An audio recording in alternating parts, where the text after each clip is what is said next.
Today's video is brought to you by twitch.tv/ACCardShark. Head over there now and follow and subscribe. What's up, guys? ACCardShark back again, back with another recent pickups video. This is just over the course of the last couple months in the summertime pickups. I'm going to call this the summertime pickup video. Mainly stuff that came in the mail, but we're going to get right into it here. Limited run games, first package up. I'm going to open that up and find, actually this one just came in the mail today. And we have, for the Nintendo Switch, we have A Boy and His Blob Retro Collection. Boy and His Blob Retro Collection for the Nintendo Switch, as well as for the PS5, A Boy and His Blob Retro Collection. So I got it for both platforms, just leave sealed on my shelf as part of the collection. It is A Boy and His Blob Trouble on Blobonia from the NES, and the Rescue of Princess Blobette from the Game Boy in one collection on the modern day console. And of course it comes with the trading cards as well from Limited Run. So the first pickup from this video is A Boy and His Blob, the Retro Collection, Switch and PS5. Next up is an envelope from Gamefly pulling out a PS5 game, and that game is AEW Fight Forever.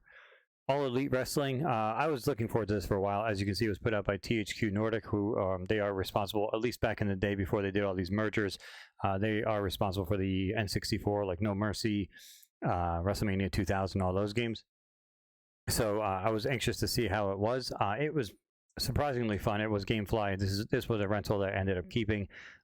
Surprisingly, a really good wrestling game. I am enjoying myself with this game a lot more than I have with any WWE game over the last bunch of years. So a lot of fun. I do recommend this game if you have a chance to play it on whatever platform you choose.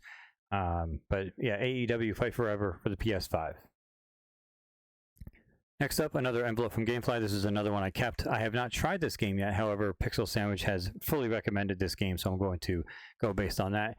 For the PS5, that game is Proteus. Proteus for the PS5, and that game looks a lot like an old school, like Doom type shooter.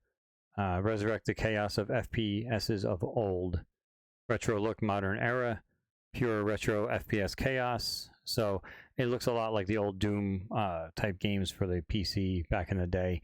And it looked like fun, and he recommended it. He loved it. So I was like, you know what, I'm going to pick it up. So it was dirt cheap. It was like under 20 bucks for the PS5. So I picked it up. So Proteus, PS5. Next up, we have yet another Gamefly envelope. Two PS5 games in this one. They were having some kind of blowout sale, and I saw these two titles that I've been meaning to play, and I just picked them up because they were dirt cheap. First one is Anno 1800 Console Edition.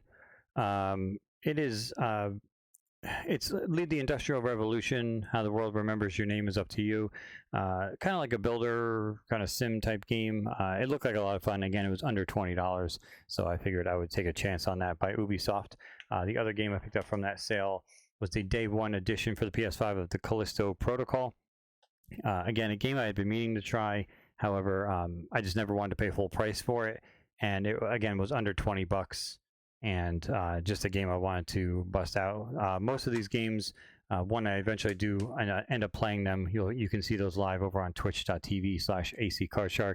I will put the link in the description there if you want to go over there and at the very least drop a follow. If you can subscribe, that's even better. But follow at the very least and turn those notifications on. You'll be able to see me play these games live over there. So Callisto Protocol Day 1 Edition, Anno 1800 for the PS5. The next package is from Limited Run Games. It is a box here. Opening it up, we have Return to Monkey Island for the Nintendo Switch.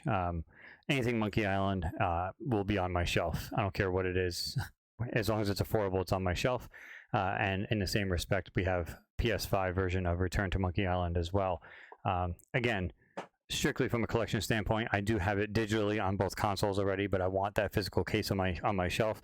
I am starting to slim down my collections. However, Monkey Island games will always be in their respective collections. Like, I'm not getting rid of those. So Return to Monkey Island, Nintendo Switch and PS5.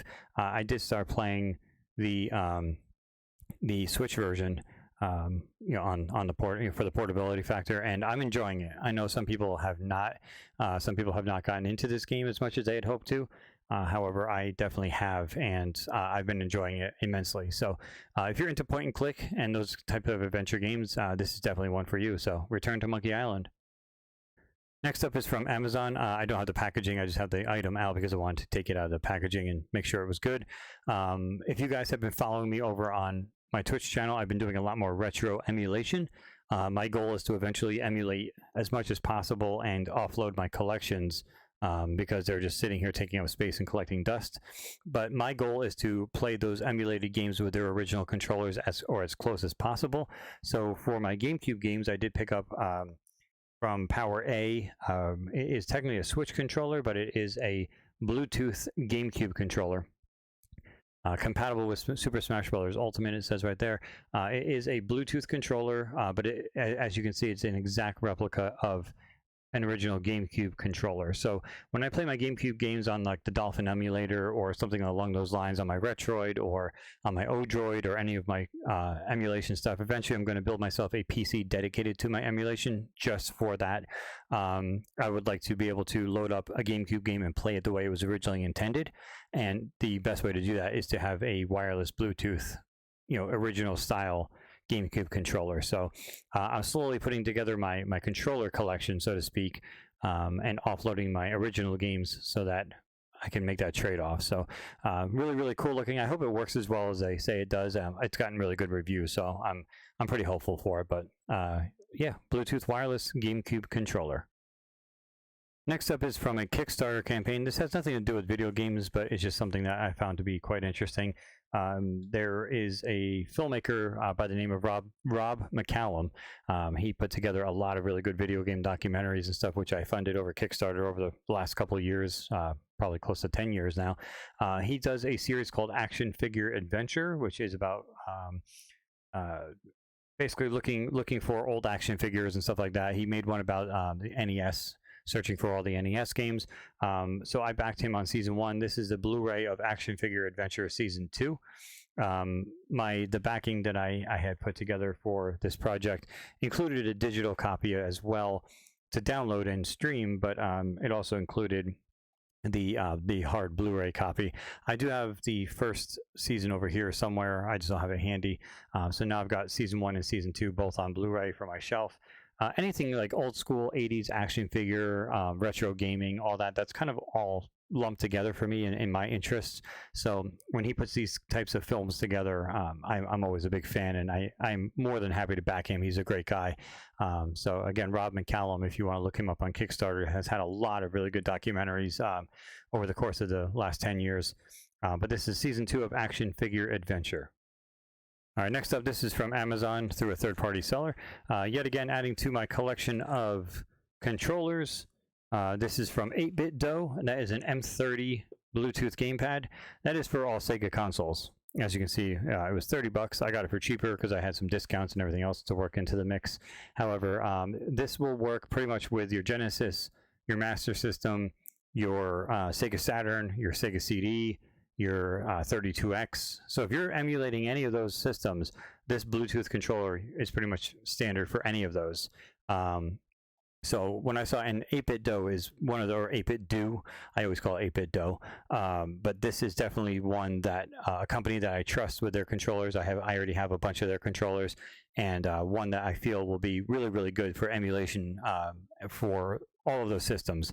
And rather than buy a Saturn one, a GameCube, or not a GameCube, but a Genesis one, and having multiple, this will work with all of them. So for under 30, I think I got mine. I think I want to say I paid 22 or so, $22, something like that for this one.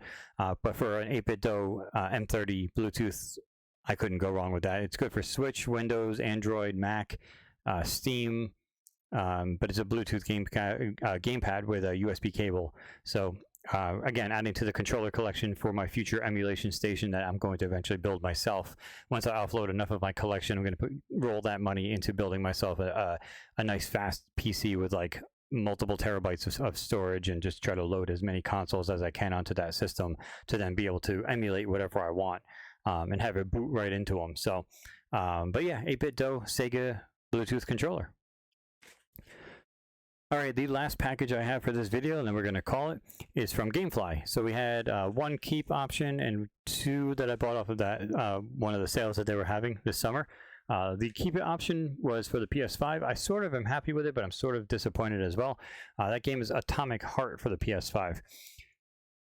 I exercised my keep it option on this game when I was really enjoying myself with it. And then it came in the mail. It was mine. I owned it. Continued playing it on my stream. And it got to a point where I'm just like, I don't want this game anymore. I don't like it. Unfortunately, it had a lot of potential for the first couple of hours. And then it just kind of hit a point where it just got unnecessarily hard. The checkpoints just weren't there, so it sent you back too far when you died. This game has such great potential. It had a really good BioShock vibe to it in the beginning, and then it just kind of went downhill for me. I will, I'll put it on my shelf, and I hope to go back to it at some point. But usually, when I get to this point with a game, I usually never revisit it. So proceed with caution on this. Again, I got this one for maybe $15. I mean, it was dirt cheap, but I don't know. I kind of don't want it anymore. But regardless, Atomic Heart. And then the two other games I got, these were just, I bought straight out from the sale, both for the Nintendo Switch. The first one is, let me put Atomic Heart aside. First one is We Love Katamari Reroll Plus Royal Reverie. Pixel bought this one. I was interested in this when they first announced it, and he bought it, and I was like, well, let me know how it is before I decide. He said it was great, so I was like, all right. That's my deciding factor. Like he said, it's great. I already had the interest in the game, so let me check it out. So I've yet to put any time into it. However, I did want to pick it up when I found it on sale. So, and then the last game was a game I put multiple hours into on the PS5, and I needed it for the Switch just for portability and just to be able to play it on the go. And that game is Garden Simulator for the Nintendo Switch. I played the crap out of this on the PS5 to the point where I got the Platinum Trophy on it. And to just restart a new game on another platform is just a win for me. So Garden Simulator, one of my favorite games this year, believe it or not. And that's going to wrap it up, guys. Those are the recent pickups for this, I can't even say this month, for the last couple of months. And yeah, I'll put together another one, as soon as enough stuff comes in. I usually keep them stacked here by my PC. And when I see the stack is big enough for like a good 10-minute plus video, then usually that's when I film it. So no set schedule for the next one. However, I know that there's other stuff rolling in. Some orders I placed for like a year plus ago. These limited run orders have been from like 2021, 2022. They got all backed up. So as those come in, I'll put them aside for another video. So stay tuned to the channel. I also have some cool news about Twin Galaxies. I've been setting some world records over there, so I'm going to put together a nice little montage of my world record runs and probably post it over here on YouTube for you guys to check out. And so stay tuned and look forward to that. And that's going to wrap it up for today, guys. I hope you enjoyed, and I will see you guys next time. Till then, ACCardShark. Take care.